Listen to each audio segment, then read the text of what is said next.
FD से कोई खुश नहीं होता। सबको लगता है कि 6% मिलेगा, उसमें से 4% तो इन्फ्लेशन में अगर जाए तो हाथ में तो कुछ नहीं आने वाला। कि अरे यार, ये 100 रुपये का ऑप्शन इमीडिएटली 200 रुपये। स्टॉक तो ऐसे नहीं जाता कि 100 रुपये का हो गया और दूसरे दिन 200 हो गया, ऐसा तो नहीं होता। 5-6 लाख रुपए के इन्वेस्टमेंट पे 2-3 लाख प्रॉफिट हो गया। क्या बात है। तो मैं सोचा ये तो जादू की छड़ी है इससे तो अपनी लाइफ बन जाएगी। ट्रेडिंग में तो इतना बड़ा लॉस हो गया, तब तक मैं 40-45 लाख लॉस कर चुका था। बोलते ना, सगळे एकत्रच येतं। ये समझने लग गया कि रिस्क मैनेजमेंट भी कोई चीज़ होती है, डिसिप्लिन कोई चीज़ होती है, और कहीं से तो भी मेरा इतना बड़ा लॉस हुआ है तो मुझे वो रिकवर करना है। ये परफेक्ट है कि जब हमारा लॉस हो जाता है ना, उसके बाद बात ईगो पे आ जाती है। प्राइस मूव हो रही है, मार्केट मूव हो रहा है, रोज का लाखों करोड़ों का टर्नओवर हो रहा है, कोई तो पैसा बना रहा है, हम नहीं बना रहे। दैट मीन्स ये अपनी गलती है। तब फिर मेरे को रियलाइज हुआ कि यार, ये बस टेक्निकल एनालिसिस नहीं है, ये मार्केट की एक साइकोलॉजी है, मार्केट का मूव करने का एक तरीका है। हमको उसको अपना दोस्त बनाना पड़ेगा। बस इतना ही होता है कि आज हम सोशल मीडिया में देखते हैं कि अरे इसने लाखों बना लिए, इसने करोड़ों बना लिए, ये बना लिया, वो बना लिया, बट उसने अगर बनाए हैं तो उसके पीछे कितने सालों की मेहनत है, और one index is enough to make a living.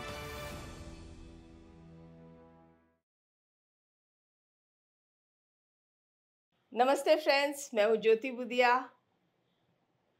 मुझे तो खैर 38-39 इयर्स हो ही गए इस मार्केट में, बट द यंगस्टर्स जो आ रहे हैं, 10 साल हो गए, 5 साल हो गए, 2 साल हो गए, वो बहुत सी ऐसी चीजें लेके आते हैं जिनसे मुझे भी बहुत कुछ सीखने को मिलता है। आज ऐसे ही एक यंग गेस्ट हमारे साथ में है, मिस्टर विजय ठाकरे। करीब इनको 10-11 साल हो गया और ये स्कैल्पर हैं। इतनी अच्छी स्कैल्पिंग करते हैं, इतनी अच्छी कि मैंने खुद इनके पास से सीखा कि स्कैल्पिंग कैसे करते हैं, और मुझे बहुत मज़ा आया। ऐसा नहीं है, हर किसी के पास से सीखने का मौका मिलता है।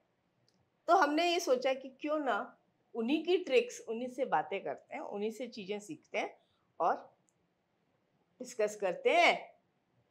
कुछ अपने काम की चीज़ निकल जाए और हम लोग और भी फाइन ट्यून हो जाए अपनी ट्रेडिंग में। तो आइए मिलते हैं मिस्टर विजय ठाकरे से। Thank you. नमस्ते विजय ठाकरे सर। नमस्ते ma'am. Welcome to our show. Thank you. 10 साल की जर्नी छोटी नहीं होती, और 10 साल के बाद भी आप कहते हो कि आप प्रॉफिटेबल हो, तो उससे बड़ी बात और क्या हो सकती है। मार्केट में टिके रहना 10 साल बहुत बड़ी बात है। Right. अभी का मार्केट जो चल रहा है वो तो आराम गैराम टाइप का हो गया है। और फ्रेंड्स, आज जब मैं रिकॉर्ड कर रही हूँ तो ऐसी सिचुएशन चल रही है कि एक दिन मार्केट 200 पॉइंट गैप अप खुल रहा है, 200 पॉइंट गैप डाउन खुल रहा है, तो 200 पॉइंट गैप अप खुल रहा है।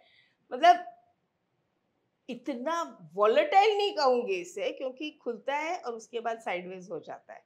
दूसरे दिन 200-250 पॉइंट नीचे खुल जाता है और वहीं साइडवेज हो जाता है। ये जो सिनेरियो होते हैं, ऐसे में भी स्कैल्पर्स कमा लेते हैं। ट्रेंडिंग है तो भी स्कैल्पर्स कमा लेते हैं। कैसा भी मार्केट हो, वॉलेटाइल, ट्रेंडिंग, साइडवेज, लेकिन हर एक का स्टाइल अलग होता है। तो विजय जी, आप हमें पहले तो अपने बारे में बताइए कि आप स्टॉक मार्केट में कैसे आए। तो first of all thank you so much कि आपने हम एक पॉडकास्ट कर रहे हैं, आपका इतना ह्यूज एक्सपीरियंस है, तो I am thank you so much. और प्रिविलेज है कि मैं आपके साथ बैठ के बात कर रहा हूँ और मार्केट के बारे में डिस्कस कर रहा हूँ। तो मैं तो एक्चुअली ये सोचूंगा कि हमारे बातचीत में से मैं इसमें से क्या लर्निंग लेके जाऊँ। यूजर्स तो ठीक है, व्यूअर्स है, सब कुछ है, सबको लर्निंग मिलेगी, बट मुझे भी ये एक है कि हम जब जो डिस्कशन करेंगे उसमें से मुझे भी एक क्या लर्निंग लेके जा सकता हूँ मैं। तो जैसे कि हर एक कोई मार्केट में आते हैं, तो मुझे मार्केट में आए 10 साल हो गए ऑलमोस्ट। 2015 आई रिमेंबर कि मैं पहले 13-14 से म्यूचुअल फंड्स में इन्वेस्ट करता था, और जैसे कि हर एक के साथ होता है कि उनका ब्रोकर कॉल करता है कि पूछता है कि आपका ट्रेडिंग कैसे चल रहा है, या फिर आप ट्रेडिंग करते हैं नहीं करते हैं। तो मैंने बोला कि मैं म्यूचुअल फंड में तो करता हूँ, बट अभी तक ट्रेडिंग या फिर स्टॉक मार्केट में एक्चुअली ऐसा कुछ किया नहीं ज़्यादा। तो उन्होंने फिर सजेस्ट किया कि आप हम आपको रिकमेंड करेंगे, आप स्टॉक्स वगैरह लीजिए, जो फुल साइज ब्रोकर्स होते हैं, मैं नाम नहीं लूँगा, बट जो फुल साइज ब्रोकर्स होते हैं तो वो आपको कॉल करते हैं, उनका एक आरएम होता है जो कॉल करके आपको बताता है कि ये स्टॉक अच्छा लग रहा है, ये स्टॉक ऐसा है, हमारे रिकमेंडेड पिक में है। तो मैंने धीरे धीरे अपनी जर्नी शुरू की, क्योंकि पहले मैं बीपीओ मेरा बिजनेस था, कॉल सेंटर का, इंटरनेशनल कॉल सेंटर का बिजनेस था। तो वहाँ से मैंने कुछ थे मेरे पास सेविंग, जो मैं स्टॉक मार्केट में इन्वेस्ट करता। और एक यंग एज होता है कि 26-27 साल के हुए, तो एफडी से कोई खुश नहीं होता है। सबको लगता है कि 6% मिलेगा, उसमें से 4% तो इन्फ्लेशन में अगर जाए तो हाथ में तो कुछ नहीं आने वाला। तो ये सोचते कि कोई अच्छा रिटर्न देने वाला कुछ चीज़ है। म्यूचुअल फंड ठीक है, एसआईपी चल रहे हैं, वो तो लॉन्ग टर्म होगा, वो बनेगा, बढ़ेगा, तब की बात है। और तब ऐसा था कि नई गवर्नमेंट आई थी, तो एक नया ये था सबको कि मार्केट अच्छा हो रहा है, मार्केट ऑल टाइम हाई पे होता है, तो न्यूज़ में बहुत आता है। तो वो देख के मुझे भी ऐसा हुआ कि मैंने इन्वेस्टमेंट करना चाहिए। तो 2015 से मैंने स्टार्ट किया, फिर कुछ महीने हुए, थोड़ा बहुत प्रॉफिट हुआ। फिर नहीं नहीं तभी वीकली एक्सपायरी भी शुरू हुई थी। उसके बाद एक टाइम के बाद बैंक निफ्टी की वीकली एक्सपायरी शुरू हुई थी। तो मैंने उनको बोला था कि स्टॉक्स तो ठीक है चल रहे हैं, तो और रिटर्न्स के लिए क्या कर सकते हैं, कैसे कर सकते हैं। तो उन्होंने बोला आप एफएनओ ट्राई करो। मैंने बोला ये क्या होता है। तो उन्होंने बोला नहीं नहीं, आप टेंशन मत लो, हम आपको बताएंगे और हम आपको कॉल्स देंगे, तो आप उस पर लेना। तो मैंने बोला ठीक है, ट्राई करते हैं। तो शुरुआत में ट्राई किया तो बहुत अच्छा लगा कि अरे यार, ये 100 रुपये का ऑप्शन इमीडिएटली 200 रुपये। स्टॉक तो ऐसे नहीं जाता कि 100 रुपये का हो गया और दूसरे दिन 200 हो गया, ऐसा तो नहीं होता। बट मैं सोचा ये क्या चीज़ है, इसमें तो रिटर्न्स अच्छा बन सकता है। तो वो जो ग्रीड होती है, जब न्यू कमर जो भी आता है, आज भी जो मार्केट ऑल टाइम हाई पे चल रहा है, तो एक ग्रीड होता है कि अरे मार्केट इतना बढ़ रहा है, तो लोग पैसे कमा रहे हैं, तो मुझे भी कमाना है। तो वो ग्रीड के कारण मैं उसमें आ गया। फिर स्टार्ट में तो 2-3 लाख प्रॉफिट हो गया, 5-6 लाख रुपए के इन्वेस्टमेंट पे 2-3 लाख प्रॉफिट हो गया। क्या बात है। तो मैं सोचा ये तो जादू की छड़ी है, इससे तो अपनी लाइफ बन जाएगी। और फिर तो मैं सपने भी ये करने लगा कि यार मैं नाइट शिफ्ट करता हूँ, बीपीओ का जॉब करता हूँ, बिजनेस चला रहा हूँ, रात भर जगना पड़ता है, 10 साल से कर रहा हूँ, फिर भी इनकम तो है, बट कुछ एक्सपोनेंशियल या फिर एक वेल्थ क्रिएट करने के लिए मैंने सोचा यहाँ पे तो कोई एम्प्लॉय नहीं रखना पड़ता है, किसी का मगजमारी बोलते हैं ना अपन, कि कुछ नहीं है कि किसको देखना है, ये करना है, वो कुछ भी नहीं है। अपन अपना अपना बैठो, 4-5 घंटा अगर काम करेंगे तो पैसा मिल जाएगा, और वो भी अच्छा खासा मिलेगा। तो ये सोच से मैंने किया, बट मेरे को एफएनओ एक बीस्ट है, और उसके पीछे क्या है वो कुछ नहीं पता था। बस वो लोग बोल रहे थे, रेकमेंड कर रहे थे, तो वो ठीक चल रहा था। फिर मैंने अपना दिमाग लगाना शुरू कर दिया। तो जैसे ही शुरू कर दिया, तो उसके बाद जो लॉसेस की जो बोलती है ना, नए नवेली दुल्हन है जिसके 9 दिन थे वो हो गए। उसके बाद अभी प्रॉब्लमेटिक जो सिचुएशन थी वो शुरू हो गई कि एफएनओ के बारे में कुछ पता नहीं, थीटा डीके क्या होता है, डेल्टा क्या होता है, ऑप्शंस कैसे मेल्ट होते हैं, एक्सपायर कैसे होते हैं, ये भी नहीं पता था। तो वहाँ से शुरू किया, फिर लॉसेस हो गए, फिर 5-6 लाख लॉस हो गया पहले ही साल में। तो फिर एक हम बोलते हैं ना कि हम बिजनेस में कुछ सक्सेस करते हैं कोई बिजनेस में, तो हम ये सोचते हैं कि वही रेप्लिकेट हम और चीज़ों में भी करें। हर चीज़ में हम सोचते हैं कि हाँ, इसमें ये रिफ्लेक्ट हो रहा है, तो उसको दूसरे बिजनेस में भी ऐसे ही बढ़ाएंगे, वही सब कुछ यूज़ करके। तो वैसा कुछ हुआ नहीं। तो फिर मैंने फिर वो ईगो पे बात आ जाती कि अरे, कहीं से तो भी मेरा इतना बड़ा लॉस हुआ है, तो मुझे वो रिकवर करना है। ये परफेक्ट है कि जब हमारा लॉस हो जाता है ना, उसके बाद बात ईगो पे आ जाती है, या तो मार्केट नहीं या मैं नहीं। मैं नहीं, हाँ। तो ये ईगो पे आ गया कि मेरे को तो ये पैसा रिकवर करना है, 5-6 लाख रुपए लॉस हो गया। तो रिकवर करने के चक्कर में और लॉस होते गए, और लॉस होते गए। फिर साइकोलॉजी इफेक्ट होने लगी। फिर यही नहीं समझ रहा था कि शुरू कहाँ से करें। फिर सीखना शुरू किया, फिर ऑप्शंस के बारे में, फिर टेक्निकल एनालिसिस के बारे में सुना कि टेक्निकल एनालिसिस कुछ होता है, और उसमें तुम चार्ट देख के, पढ़ाई करके ये कर सकते हो। पहले पहले तो बिलीव ही नहीं हुआ कि अरे यार, ये कैंडल ऐसे जाएगी तो पैसा बनेगा, ऐसे कैसे हो सकता है। या फिर ये ग्रीन होता है, ये रेड होता है, और ये ग्रीन बनेगा तो कॉल लेना है, और रेड बनेगा तो पुट लेना है, ऐसे कैसे होगा। पहले तो बिलीव ही नहीं हुआ। फिर उसके पीछे का सब एनालिसिस देखा, फिर वीडियोस देखे, फिर एक दो बुक पढ़े। फिर उसके बाद समझा कि अच्छा, इसके पास इसके पीछे कोई साइंस है, फिर इसके पास पीछे कुछ हिस्ट्री है, और इसका कुछ थॉट प्रोसेस है। ये ऐसा नहीं है कि बस रेड और ग्रीन है, बट रेड और ग्रीन के पीछे एक साइकोलॉजी है, कोई है जो ये जिससे क्रिएट हो रहा है ये सब कुछ। तो फिर 16-17 के बाद पढ़ाई शुरू की, लॉसेस तो कंटिन्यू हो ही रहे थे, और 18 हो गया, 19 हो गया, फिर ऐसा टाइम आ गया कि अब एक तो मुझे बिजनेस छोड़ना पड़ेगा, ट्रेडिंग छोड़ना पड़ेगा, बट अभी वो लड़ाई चल रही थी दिमाग में कि ट्रेडिंग में तो इतना बड़ा लॉस हो गया है, तब तक मैं 40-45 लाख लॉस कर चुका था। तो मैं बस व्यूअर को ये बताना चाहूँगा कि मैं वो लॉस कर पाया क्योंकि मेरे पास कोई सप्लीमेंट्री बिजनेस था और उसमें से मुझे इनकम आ रहा था। तो वो लॉस होने के बाद एकदम डिप्रेशन वाला फेज आ गया कि अपन सोचते हैं कि मेरे पास तो इंश्योरेंस पॉलिसी है, तो घर वालों का बच बच जाएगा, पता नहीं मेरा क्या होगा, ये नहीं होगा, ये तो पता नहीं, बट पॉलिसी है तो घर वाले तो सुकून से रह पाएंगे, ऐसा एक वो स्टेज आ गई वो थी। स्टेज आ गई थी कि ऐसा थॉट प्रोसेस हो गया था 18-19 तक। बिकॉज वो टाइम पे क्या हुआ था कि बिजनेस भी इतना अच्छे से नहीं चल रहा था, बिजनेस में भी कुछ इश्यूज चल रहे थे, सब कुछ चल रहा था, तो सब बोलते ना सगळे एकत्र देता है, तो सब कुछ एक साथ आ गया था। तो फिर 19 से ये समझने लग गया कि रिस्क मैनेजमेंट भी कोई चीज़ होती है, डिसिप्लिन कोई चीज़ होती है, और मनी मैनेजमेंट एक कोई चीज़ है जो एक ट्रेडर को सक्सेसफुल बनाती है। टेक्निकल एनालिसिस सक्सेसफुल नहीं बनेगा आपको, वो आपको नॉलेज देगा, वो आपको एक लेवल तक लेके जाएगा, बट आप उसको करने के लिए, टेक्निकल एनालिसिस को यूज करने के लिए बैकएंड में कुछ अपने को फॉलो करना पड़ेगा, जो कि money management, risk management, discipline, ये सब सारी चीजें फॉलो करनी पड़ेगी।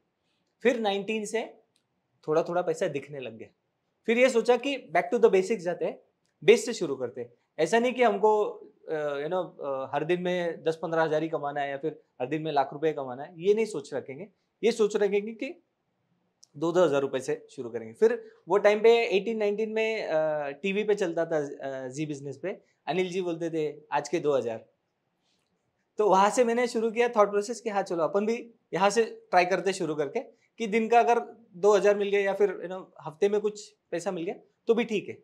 अभी ये कोशिश करते हैं कि पैसा रिकवर नहीं करना है, अभी ये कोशिश करते हैं कि सीखेंगे कैसे। ये जो चीज है, देखो प्राइस मूव हो रही है, मार्केट मूव हो रहा है, रोज का लाखों करोड़ों का टर्नओवर हो रहा है, कोई तो पैसा बना रहा है, हम नहीं बना रहे, दैट मीन्स ये अपनी गलती है। 3 साल इसमें लग गए कि ये सोचने में कि हम कर क्या रहे थे, गलत कहाँ जा रहे थे, और कि पैसा कहाँ जा रहा है। जो मोस्ट डिसिप्लिन है उसके पास जा रहा है, जो मोस्ट पेशेंट है उसके पास जा रहा है, जो राइट टाइम पे अपॉर्चुनिटी ढूंढ के मार्केट में आ रहा है, अपना अपना पैसा लेके घर जा रहा है। हम बस बने रहे, करते रहे तो प्रॉब्लम होने वाला है। तो ये समझ में आया। उसके बाद फिर मैंने शिवा सर का ट्रेनिंग लिया। तो 2000, अच्छा, सिवा अपने option scalpers. Yes yes, option scalper. तो 2019 में उनका एक ऑफलाइन सेशन था, तो मैंने अटेंड किया था ऑफलाइन सेशन। तो वो ऑफलाइन सेशन मेरे लिए लाइफ चेंजिंग था, गेम चेंजिंग था। क्या बात कर रहे हो? हाँ, रीजन ऐसा था कि ऑफलाइन सेशन में उन्होंने लाइव ट्रेड करके दिखाया। आज तक मैंने ये पता था कि लोग प्रॉफिट करते हैं, बट कैसे करते हैं ये नहीं देखा था, किसी को लाइव ट्रेड करते कभी नहीं देखा था। तो हम 100-120 लोग थे, पूना में वो सेशन था, 100-120 लोग थे और सब अटेंड कर रहे हैं, सब देख रहे हैं, वो हंसते खेलते बोलते बोलते दिन के लाख रुपए बन गए और समझ में भी नहीं आया। तो मैं सोच रहा हूँ कि ये कैसे हुआ। यस, आई नो सिवा। हाँ वो हमेशा ऐसे ही करते हैं, जैसे कोई जादू में किसी बॉक्स में से कुछ निकालता है, वैसे ही वो ट्रेड करते हैं, ये लो लाख रुपए आ गया। इसी हाँ तरह से वो काम करते हैं। हाँ, वैसा तो लास्ट मेरे लिए, पॉडकास्ट भी उनके साथ किया था, राइट राइट, तो तब भी हंसते खेलते उन्होंने बहुत सारी चीजें ऐसी बता दी बराबर, कि बाद में मैं सोचती अरे सिवा सर तो बता के चले गए। सही बात है। तो फिर वो जब देखा मैंने, तब फिर मेरे को रियलाइज हुआ कि यार ये बस टेक्निकल एनालिसिस नहीं है, ये मार्केट की एक साइकोलॉजी है, मार्केट का मूव करने का एक तरीका है।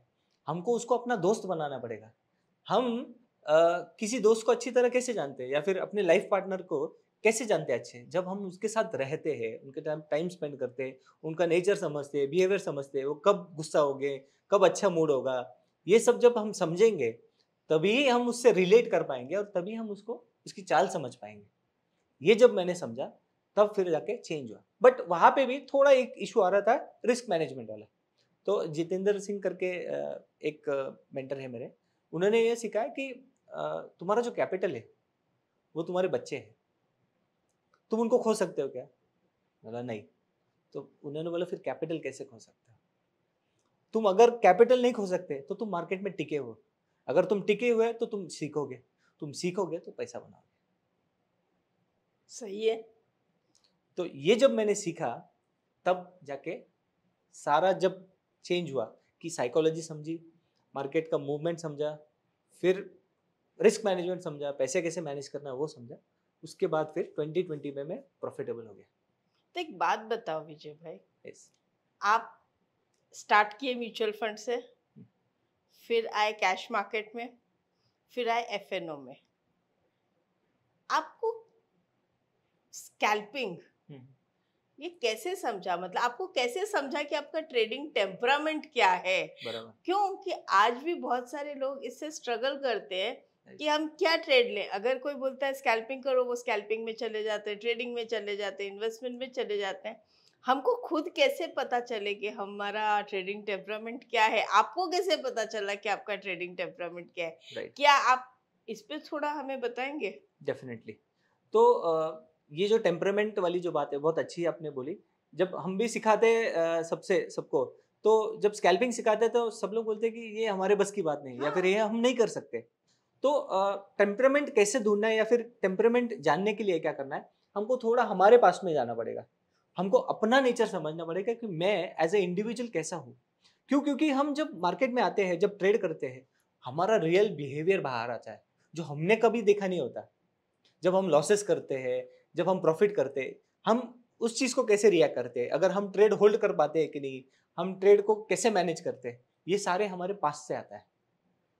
हमने अगर वो trading trading in the zone में बुक पढ़ी होगी, उसमें भी वो इस चीज़ पे एम्फसाइज करते हैं कि जो लोग स्कैल्पर्स या फिर जो लोग शॉर्ट टर्म ट्रेडिंग करते हैं, वो लोग बहुत अच्छे होते हैं स्पोर्ट्स में, या फिर वो लोग बहुत अच्छे होते हैं कि गेमिंग में करते हैं, या फिर ऐसी चीज़ों में होते हैं जो एक्टिवली इन्वॉल्वमेंट होता है।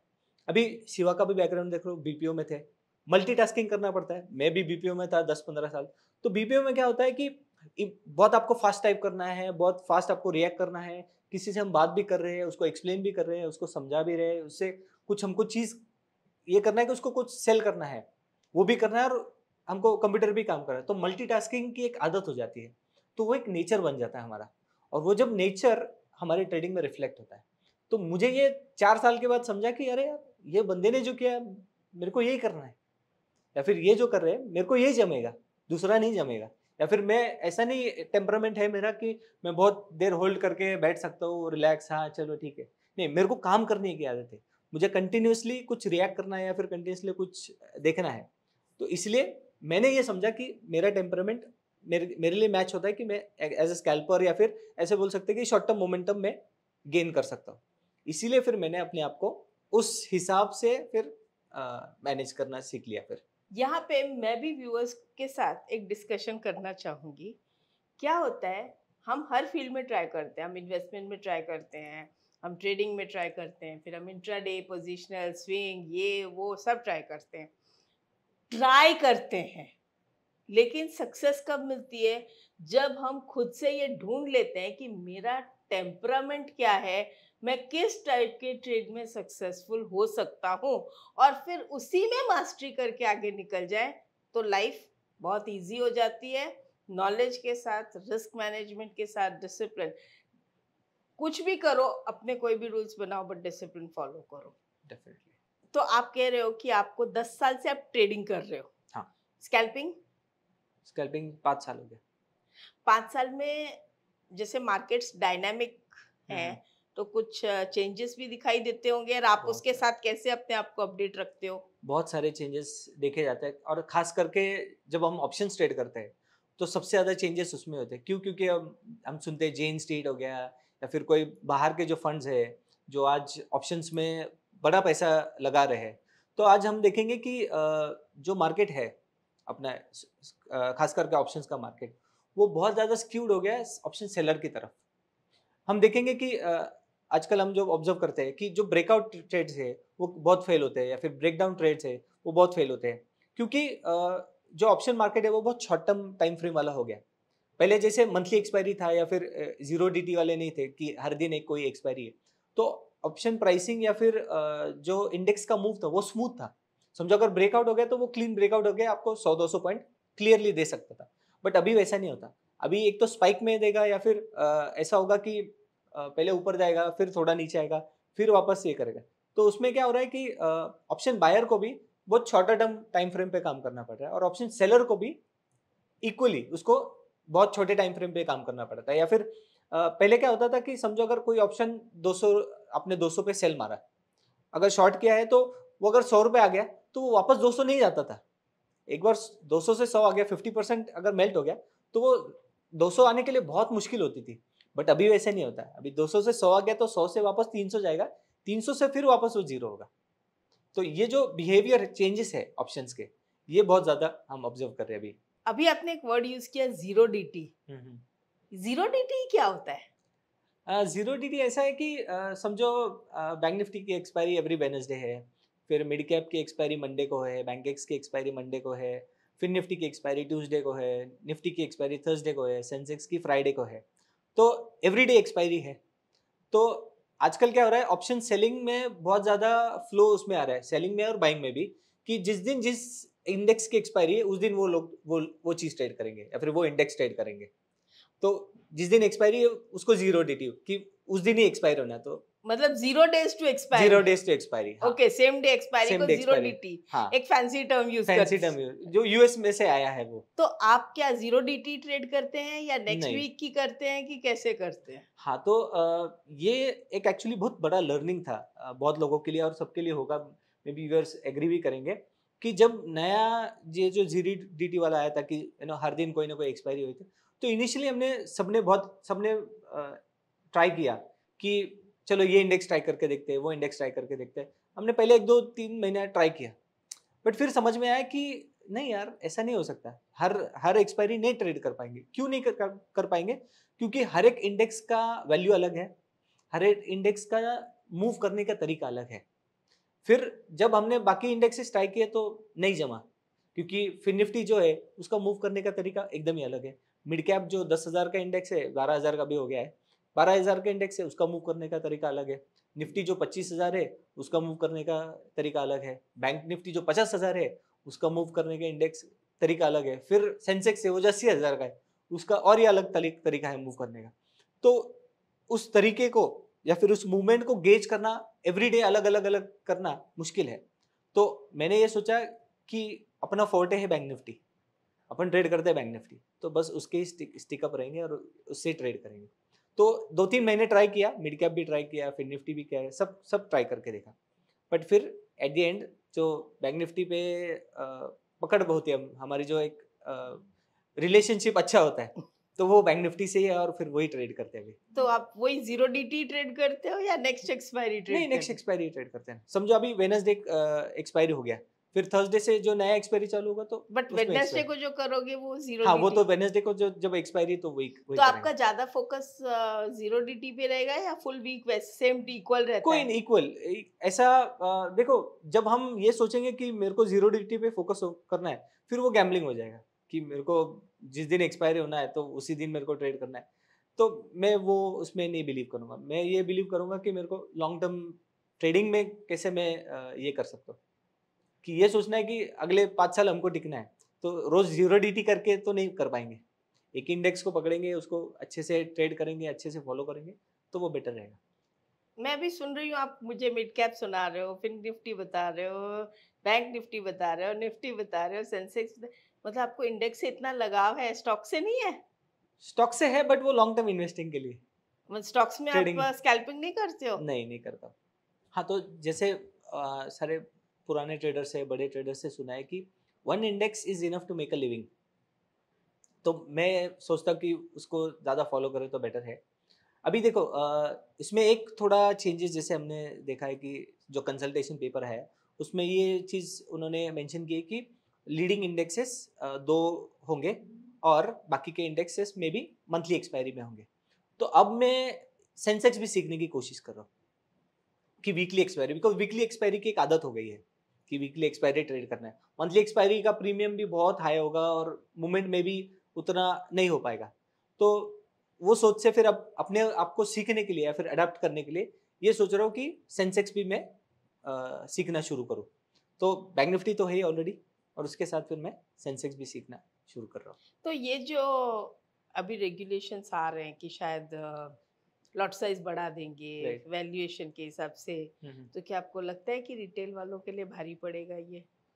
नॉट रियली, बिकॉज मैं ऐसा सोचता हूँ कि जो रियली बहुत सीरियस है ट्रेडिंग के बारे में, जिसका घर चलता है उसके ऊपर, तो वो अपने आप को अडेप्ट कर लेगा उस सिचुएशन के हिसाब से।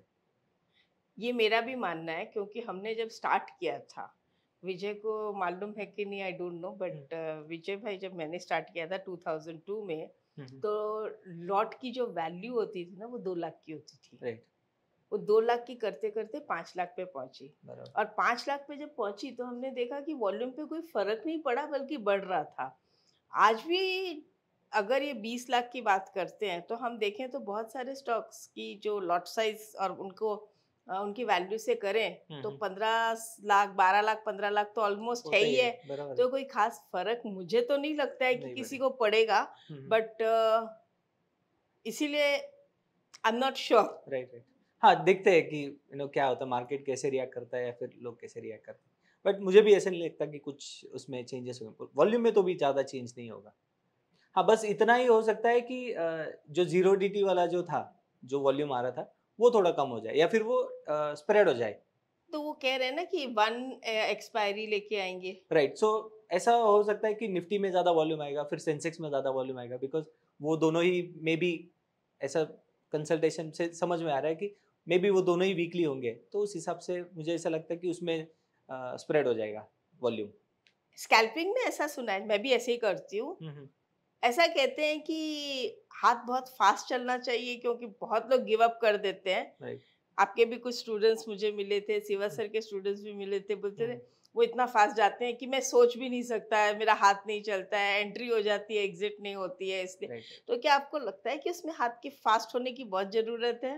देखो, मुझे ऐसा लगता है कि हाथ तो फास्ट होना ज़रूरी है, बट उसके लिए थॉट प्रोसेस भी होना बहुत ज़रूरी है कि जब हम स्कैल्पिंग कर रहे हैं, स्कैल्पिंग में प्रीएम्प्ट करना बहुत ज़रूरी है। यानी कि मुझे क्या करना है, ये पहले मेरे दिमाग में सोच होनी चाहिए कि अगर ऐसा होगा तो ऐसा करूँगा, वैसा होगा तो वैसा करूँगा।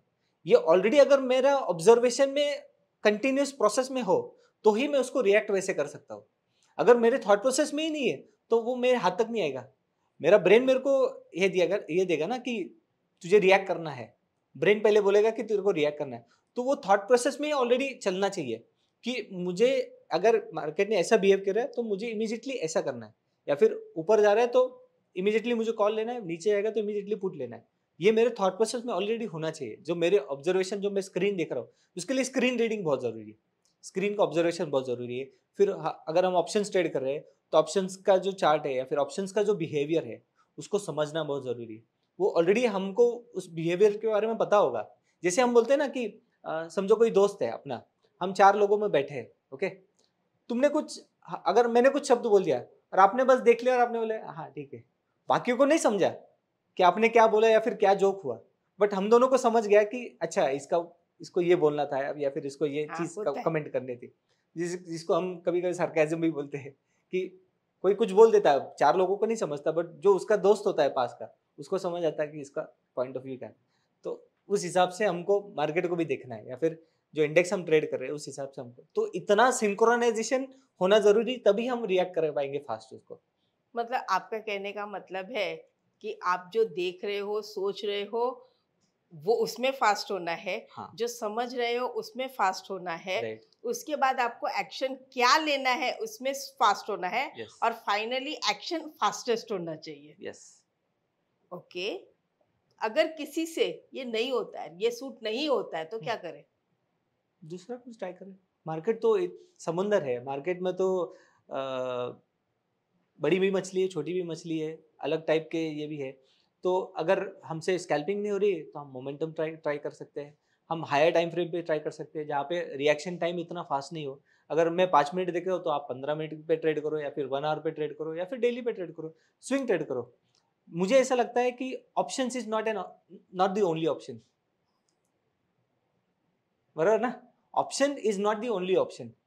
अगर मार्केट में आना ही है, पैसा ही कमाना है, पैसा ही बनाना है, तो वो तो उसके लिए तो हज़ार तरीके हैं। कोई आर्बिट्रेज करके बनाता है, कोई ऑप्शन सेलिंग करके बनाता है, कोई कैश स्टॉक्स में बनाता है, कोई स्विंग ट्रेड में बनाता है, कोई फ्यूचर्स में बनाता है। पैसा तो सब लोग उस हिसाब से तो बना ही सकते हैं, कोई इश्यू है नहीं। तो बस हमको अपना टेम्परामेंट समझना है कि मेरे लिए क्या है, क्या सफिशिएंट है या फिर मेरे लिए अच्छा क्या है। अगर अगर वो हम समझ पाए तो कोई दिक्कत नहीं। बस इतना ही होता है कि आज हम सोशल मीडिया में देखते हैं कि अरे इसने लाखों बना लिए, इसने करोड़ों बना लिए, ये बना लिया, वो बना लिया, बट उसने अगर बनाए हैं तो उसके पीछे कितने सालों की मेहनत है और उसका टेम्परामेंट उसको मैनेज कर पाए। हम वो मैनेज कर पाएंगे क्या?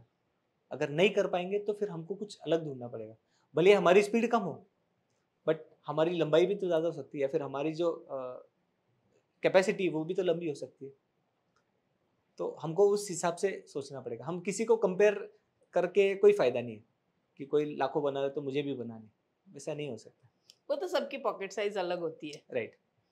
हाँ बट लोग आजकल उसी से कंपेयर करते कि ये कर सकता है तो मैं भी कर सकता हूँ। डेफिनेटली कर सकते हैं बट तरीका, हमको हमारा तरीका समझना पड़ेगा। उसका तरीका अलग हो सकता है जो हमको नहीं नहीं पसंद है या फिर नहीं जमे, बट मेरे को जो सूट होता है, मेरे जो टेम्परामेंट को सूट होता है मैं उसको फॉलो कर सकता हूँ। क्योंकि मैंने भी कई बार देखा है लोग वॉरेन बुफे सर की बात करते हैं, राकेश जी झुनझुनवाला सर की बात करते हैं, विजय केडिया जी सर की बात करते हैं, और फिर ट्रेडिंग स्टाइल जो होता है उनका 5 मिनट वाला होता है। तो दोनों में तो जमीन आसमान का फर्क है, फिर वो तो पैसा कभी घर पे आएगा ही नहीं। It's life, market life. Anyways, आप स्कैल्पिंग या ट्रेडिंग ज्यादा क्या प्रेफर करते हो? Trading as a whole. मैं सिर्फ ऐसा नहीं बोलूंगा कि सिर्फ स्कैल्पिंग, बट ट्रेडिंग और मार्केट एज अ होल मैं उसको तो स्कैल्पिंग और ट्रेडिंग का डिफरेंस क्या है? स्कैल्पिंग ऐसा समझो कि ट्रेडिंग तो एक जेनरिक टर्म है, उसमें स्कैल्पिंग भी आ गया तो भी आप ट्रेडिंग कर रहे हो। आप शॉर्ट टर्म कर रहे हो या फिर स्विंग कर रहे हो, वो भी ट्रेडिंग ही है। मैं ऐसा समझता हूँ कि मार्केट में जो भी पार्टिसिपेंट है वो ट्रेडर ही है। बस इतना ही फर्क है कि आप लॉन्ग टर्म ट्रेडर हो या फिर शॉर्ट टर्म ट्रेडर हो। क्योंकि जब समझो राकेश झुनझुनवाला सर ने अगर कोई स्टॉक लिया है, कभी ना कभी तो बेचने वाले हैं, कभी तो बेचा है, तो उन्होंने ट्रेड ही लिया है, आज लिया है, 10 साल बाद बेचा है, वो भी तो ट्रेड ही हुआ। बट उसमें हम डिफ्रेंशिएट करते कि नहीं ये ट्रेडर है ये इन्वेस्टर है। तो जो बस इतना ही डिफरेंस कर दिया है कि जो 10 साल होल्ड करता है वो इन्वेस्टर हो गया, जो 10 मिनट होल्ड करता है वो ट्रेडर हो गया। इतनी देर से हम लोग स्कैल्पिंग और ट्रेडिंग की बात कर रहे हैं। मुझे एक बात बताओ, इतना फास्ट एंट्री करते हो, इतना फास्ट एग्जिट करते हो, स्टॉप लॉस कब लगाते हो, रिस्क कैसे हैंडल करते हो, कैपिटल कितना लगाते हो, लॉट साइज कैसे उठाते हो, आप अपना लॉट कितना लेना है वो कैसे डिसाइड करते हो? ये मैंने बहुत सालों के बाद ये सीखा कि रिस्क कैसे मैनेज करना है। सबसे पहले तो ऑप्शंस ट्रेड कर रहे हैं तो ओवरवेल्म हो जाते हैं कि दिन में कितने ट्रेड लेने हैं, कितना क्वांटिटी रखना है, कौन से हाँ, ट्रेड मैंने में सुना कितना है लोग क्वांटिटी। 300 400 ट्रेड 500 ट्रेड कर देते हाँ हैं हाँ एल्गो के थ्रू। आप भी राइट। एल्गो यूज करते हो? नहीं एल्गो यूज ओके। नहीं करता। तो मैं ऐसा सोचता हूँ कि एक फ्रेमवर्क मैंने बनाया है और जो सबके लिए यूजफुल भी होगा, कि ऑप्शन बाइंग में सबसे ज्यादा लोग पैसे लूज करते हैं। रीजन में अभी डिस्कस करते हैं कि अभी मेरा कैपिटल है समझो 1 करोड़, ओके। तो अगर किसी का कैपिटल है 5 लाख, तो वो क्या करेगा, 5 के 5 लाख वो ट्रेडिंग अकाउंट में रखेगा और उसे ट्रेड करेगा। तो वहां पे सबसे बड़ी ऑप्शन बायर की गलती होती है कि वो 5 लाख में वो ये ट्राई करेगा कि उसमें मेरे कितने लॉट बैठेंगे। समझो मैं 900 क्वांटिटी करूँ या फिर 1800 क्वांटिटी करूँ, तो वो सारे के सारे 5 लाख रुपए लगा देगा। राइट। वहां पे क्या होता है, रिस्क मैनेज होगा ही नहीं। समझो अगर 5 लाख रुपए में मैंने अगर 900 क्वांटिटी भी ले लिया, तो 300 रुपए का ऑप्शन है, 900 क्वांटिटी ले लिया, तो मेरा जो रिस्क है वो 2,80,000 है। That means 50% of my capital is already at risk. और ऑप्शन ये लेवरेज प्रोडक्ट है, तो अगर वो 20 पॉइंट भी पीछे चला जाए तो 9 2 18, तो 18,000 रुपए तो मेरे ऐसे चले जाएंगे। तो मैं स्टॉप लॉस कहाँ लगाऊंगा, मैं रिस्क कैसे मैनेज करूंगा, नहीं पॉसिबल है। तो मैंने ऐसा सोचा कि हम ऐसे करेंगे कि समझो 1 करोड़ कैपिटल है, मुझे ऑप्शन बाइंग के लिए कितना पैसे की जरूरत है अगर मेरा कैपिटल 1 करोड़ है। तो मैंने ये सोचा कि उसको फ्रेमवर्क अगर करना है तो मैं ऑप्शन सेलर की तरह सोचूंगा। अभी ऑप्शन सेलर की तरह कैसे सोचूंगा, अगर कोई ऑप्शन सेलर को नेकेड बाय करना है, कॉल या पुट, तो उसको 1.5 लाख रुपए लगता है एक लॉट के लिए, बराबर। तो मैंने कैलकुलेट किया कि 1 करोड़ रुपए में उसके कितने लॉट आएंगे अगर उसको शॉर्ट करना है। तो मैक्सिमम 1500 क्वांटिटी आता है, मैक्सिमम 1500 क्वांटिटी आता है। तो मैंने ये सोचा कि ऑप्शन सेलर को ऑलरेडी एक्सचेंज ने ही रिस्क मैनेजमेंट कर दिया है उसका, एक्सचेंज ने ऑलरेडी रिस्क मैनेजमेंट कर दिया क्योंकि उसका लॉस अनलिमिटेड हो सकता है। तो मैंने ये सोचा कि हमारा अगर लॉस कंट्रोल करना है तो हम भी वही फॉलो करेंगे। कैपिटल तो 1 करोड़ रहेगा, बट मुझे 1500 क्वांटिटी लेने के लिए जितना कैपिटल लगता है उतना ही मैं मेरे अकाउंट में रखूंगा, ताकि मेरे से पोजीशन साइजिंग भी गलत ना हो जाए या फिर मेरा रिस्क भी अच्छे से मैनेज हो जाए। फिर मैंने सोचा कि हाँ 6 to 7 lakhs या मैक्स 10 lakhs, मैक्स 10 lakhs से ज्यादा मैं कैपिटल मेरे ट्रेडिंग अकाउंट में नहीं रखूंगा। भले मेरे बैकअप में 90 lakhs हो वो अलग बात है, बट मेरे ट्रेडिंग अकाउंट में सिर्फ 10 लाख रुपए मैक्स रहेगा। उसमें मेरा जो भी क्वांटिटी या फिर जो भी लॉट साइज बैठेगा मैं उस हिसाब से करूंगा। उसके बाद ऑप्शन सेलर क्या सोचता है कि मुझे ग्रो करना है, तो कैसे ग्रो करना है मेरे कैपिटल को, वो 1-2% की बात करता है, या फिर वो बोलता है कि मेरे को महीने में 4% 5% अगर मिल जाए तो मैं बहुत खुश हूँ, राइट। हमने यही सोचा कि ऑप्शन सेलर ऐसे वो बोलता है कि 25-30% अगर साल में मिल जाए तो मेरे लिए तो बहुत अच्छा है। तो मैंने वही सोचा कि ऑप्शन बायर तो आरओआई बना सकता है अच्छा, बट ये है कि वही अमाउंट में अगर हम अच्छे से रिस्क मैनेज करें तो हम लॉन्ग टर्म रह सकते हैं मार्केट में, लॉन्ग टर्म टिके रह सकते हैं। फिर 7 लाख रुपए में 1500 क्वांटिटी आ जाता है अगर 300 रुपए वाला ऑप्शन है तो। यहाँ पे सबसे बेस्ट क्या हुआ कि मेरा रिस्क बहुत अच्छे से मैनेज हो गया, कि अगर मैं दिन में खोऊंगा तो मैक्स में 7% खोऊंगा मेरे कैपिटल का। तो अगर कोई ये सोचे कि मेरा 5 लाख रुपए का डिप्लॉयड कैपिटल है या फिर 5 लाख रुपए कैपिटल, उसका अगर मैं डिप्लॉय सिर्फ 50,000 ही करूँ या फिर मेरे ट्रेडिंग अकाउंट में 50,000 लिखो और उसके पीछे भी मैं उसके 50% साइज ही में अगर ट्रेड करूँ तो मेरा लॉस लिमिटेशन हो जाता है। अगर मुझे प्रॉफिट ही करना है, राइट, मैं एक दिन में मेरे को 100% नहीं बनाना, मुझे 1-2% अगर मिल गया तो बहुत बड़ी बात है। तो उस हिसाब से मैंने सोचा कि अगर मैं डिप्लॉय 7 ही लाख कर रहा हूँ बट टोटल कैपिटल 1 करोड़ है तो मैं 7 लाख के हिसाब से ही सोचूंगा। तो मैं ऐसे इसको फ्रेम करता हूँ कि समझो 7 लाख रुपए है, आज का दिन का समझो मेरा प्रॉफिट है 30,000, तो 7 लाख के ऊपर जो भी प्रॉफिट आएगा वो मैं इसको निकाल दूंगा, इमीडिएटली वो दिन पे विड्रॉ कर दूंगा। तो that will act as an insurance for me, कि अगर मेरे को ड्रॉडाउन आता है या कुछ होता है तो मैं उसको ऐड कर सकता हूँ बाद में। तो समझो 30,000 रुपये मैंने प्रॉफिट कर लिया 7 लाख रुपए पे। उसके बाद नेक्स्ट डे समझो लॉस हो गया, तो क्या मैं वो 30,000 ऐड करना चाहिए मुझे? मैं तो नहीं करूंगी। बस यही है। इससे पहले कि आप हमारी अगली कॉन्वर्सेशन सुने, एक इंपॉर्टेंट चीज आपको बताना चाहता हूँ जो जिसपे कम लोग फोकस करते हैं। स्कैल्पिंग स्ट्रेटजीज तो कई है, बट एक सक्सेसफुल स्कैल्पर बनने के लिए 2 चीजों की काफी जरूरत है, वो है रिस्क मैनेजमेंट और साइकोलॉजी, जो मैंने अपने कोर्स में कवर की है upsurge.club पे। इस कोर्स में आप सीखेंगे एक ऑप्शन स्कैल्पिंग स्ट्रेटेजी और एक option short term momentum strategy, और वो मैंने इस कोर्स में कवर की है। तो फ्रेमवर्क कैसे बनाया कि 7 लाख रुपए से अगर मैं 3 लाख रुपए तक आ जाऊं तभी भी मैं कैपिटल नहीं ऐड करूंगा।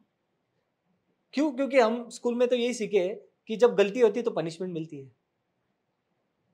तो बहुत बार मैंने ये ऑब्जर्व किया, मैंने पीएनएल में देखा, सब कुछ देखा कि जब लॉस होता है तो बड़ा होता है, ये सबके साथ होता है।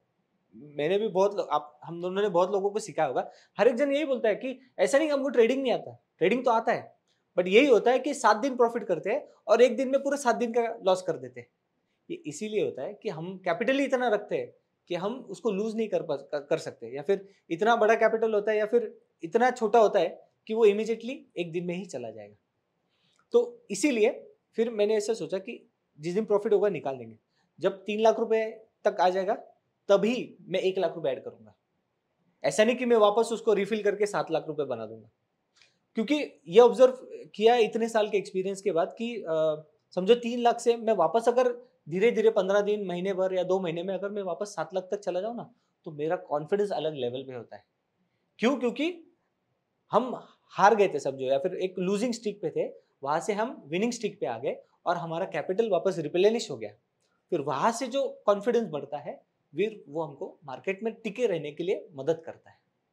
ये मैंने उस फ्रेमवर्क से सीखा है जो मैंने अपने आप के लिए बनाया। अभी सब लोग अपने आप से बना सकते हैं, बट मुझे लगता है कि ये बहुत अच्छा होता है कि एक ऑप्शन बायर एक ऑप्शन सेलर की तरह सोचे।